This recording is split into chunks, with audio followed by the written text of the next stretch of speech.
जैसा कि आप लोगों को पता है कि पटना हाई कोर्ट में जो है जूली कुमारी बनाम द स्टेट ऑफ बिहार के बीच में जो है एक पेटिशन डाला गया था, जिसमें जीएनएम बनाम बीएससी नर्सिंग के ऊपर जो है यहाँ पे पेटिशन डाला गया था।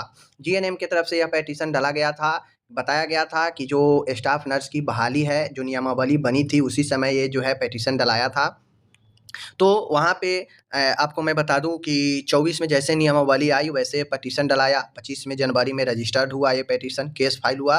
उसके बाद जो है इस पर कुछ दिन सुनवाई भी हुई। उसके बाद जो है ये केस में बहुत ज़्यादा अप डाउन होते रहा। तो फाइनली यहाँ पे 3 फरवरी को सुनवाई हुई है और इस केस में बहुत बड़ा मोड़ जो है सामने निकल कर आ रहा है। थोड़ा बहुत जो संभावना है जीएनएम के लिए वह यहाँ पे अब बन रहा है, क्योंकि यहाँ पे जो केस है हाई कोर्ट ने इससे जो है फाइनल ऑर्डर, फाइनल सुनवाई के लिए डेट दे दिया है कि इस दिन फाइनल सुनवाई हो जाएगा। और जो इंटरवेनर बीएससी नर्सिंग की तरफ से बने हैं सरकार को सपोर्ट करने के लिए, उनको भी बात को सुना जाएगा, उनसे भी जो है, और साथ में जो हस्तक्षेप किए हैं, साथ में बीटीएससी की तरफ से भी इसमें दायर किया गया है हल्फनामा। काउंटर एफिडेविट में कैंडिडेट जो पेटिशनर है उसके तरफ से भी दिया गया है, उनके वकील के तरफ से भी दायर किया गया है।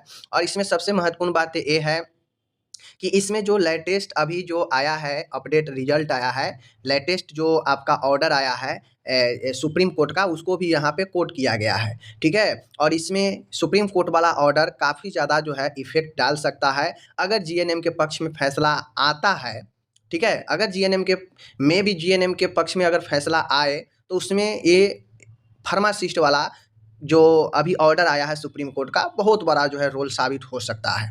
अगर नहीं आता है तब तो कोई बात ही नहीं है। लेकिन क्या-क्या हुआ है कोर्ट के अंदर, मैं आज की इस वीडियो में आपको बताता हूँ। फाइनल इसका सुनवाई कब होगा वो भी मैं बता दूँगा, और फाइनल दिन क्या कुछ होने वाला है, किसके लिए बहुत बड़ा होगा, वो भी आप समझ सकते हैं।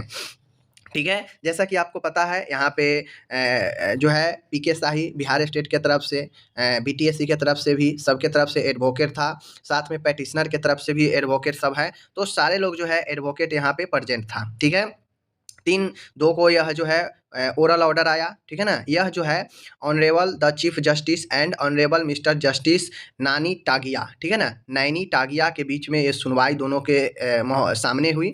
यह डिवीजन बेंच में है, सिंगल बेंच में नहीं है। तो इसके बाद अगर किसी को अगर विरोध करना होगा तो सीधा सुप्रीम को जाना पड़ेगा, हाई कोर्ट में नहीं होगा, क्योंकि यहाँ पे डबल बेंच में सुनवाई चल रहा है, ठीक है।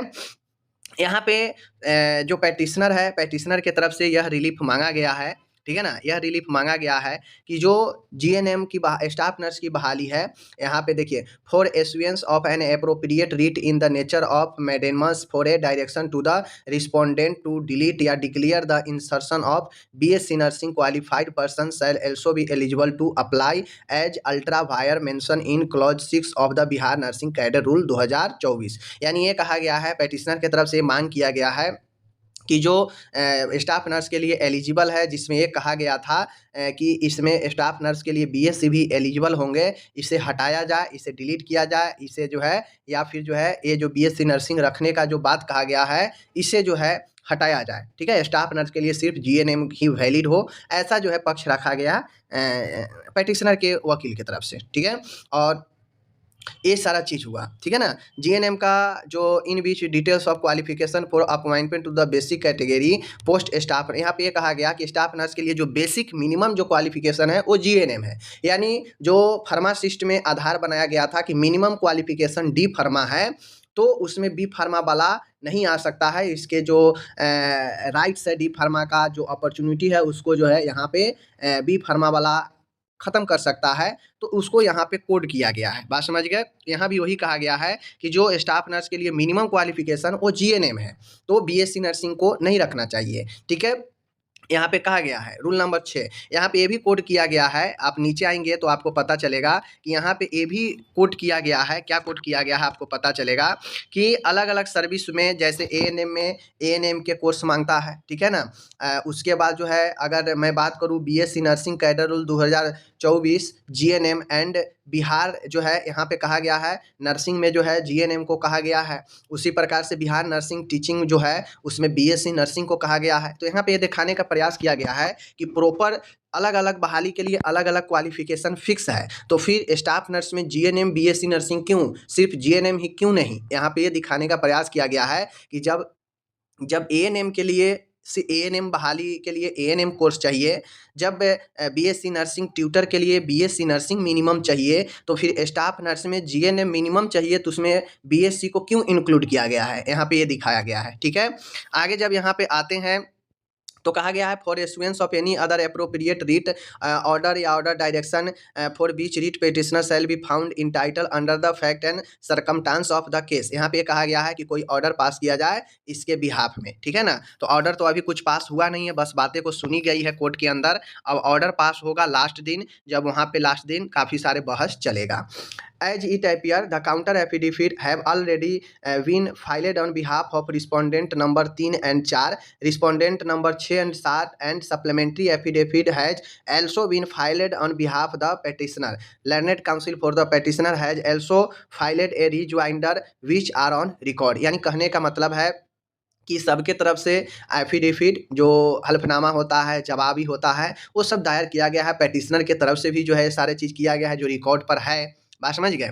Eight the outset learned counsel for the petitioner submit the similar matter was before this court and after its disposal the matter was carried to the honourable Supreme Court and the order of this court has been confirm and the special leave petition was dismissed. यानी यहाँ पे कहा गया है कि यहाँ high court से ही D pharma वाला का गया था कहाँ, सुप्रीम कोर्ट में। तो वहाँ जो हाई कोर्ट में ऑर्डर था कि डी फर्मा ही एलिजिबल होगा, बी फर्मा एलिजिबल नहीं होगा, तो बी फर्मा वाला सब सुप्रीम कोर्ट गया था, ठीक है ना, पता होना चाहिए। तो सुप्रीम कोर्ट भी जो है इन लोग को बी फर्मा वाले के केस को खारिज कर दिया गया और जो पटना हाई कोर्ट का ऑर्डर था उसी को जो है बरकरार रखा गया। तो यहाँ पे वही चीज़ कहा गया है कि महोदय इससे पहले भी सेम कोर्ट यहीं पटना हाई कोर्ट का ही ऑर्डर को रखा गया है, सुप्रीम कोर्ट के द्वारा भी जो है वैलिड किया गया है और जो पेटिशन था उसे डिसमिस कर दिया गया, सुप्रीम कोर्ट में खारिज कर दिया गया बी फर्मा वाले का, और जो पटना हाई कोर्ट के डिप्लोमा के पक्ष में फैसला था उसी को जो है सुरक्षित कर दिया गया। तो ये भी यहाँ पे दिखाने का प्रयास किया गया है।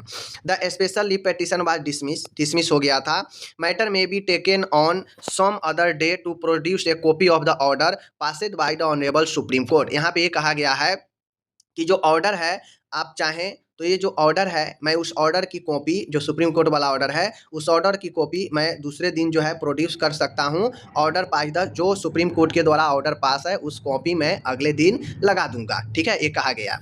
आगे यहाँ पे at this stage MD Shahnawaz Ali learned counsel also submit his file in interim application vide, ठीक है ना। यहाँ पे आइए नंबर इतना for intervention and copy of such intervention, ठीक है, सच इंटरवेंशन। यहाँ पे application has already been served on the learning council for the state and he will serve a copy of the intervention application on the learned council for the petitioner by tomorrow। यानी यहाँ पे ये कहा गया है कि जो intervention जो बना था, मतलब सरकार को सपोर्ट करने के लिए बीएससी नर्सिंग की तरफ से जो पक्षकार बना था इंटरवेंशन के रूप में, उनका वकील ने कहा कि मैं भी इसमें इंटरवेंशन के लिए अप्लाई किया हूं, मुझे भी अनुमति मिले और जो कॉपी है वह मैं पेटिशनर के जो वकील है उनको कल मैं उपलब्ध करा दूंगा, जो मैं इसमें अपना इंटरवेंशन किया हूँ अपना, ठीक है ना, मैं वो कॉपी प्राप्त करा दूंगा कल, ठीक है, याचिकाकर्ता के वकील को।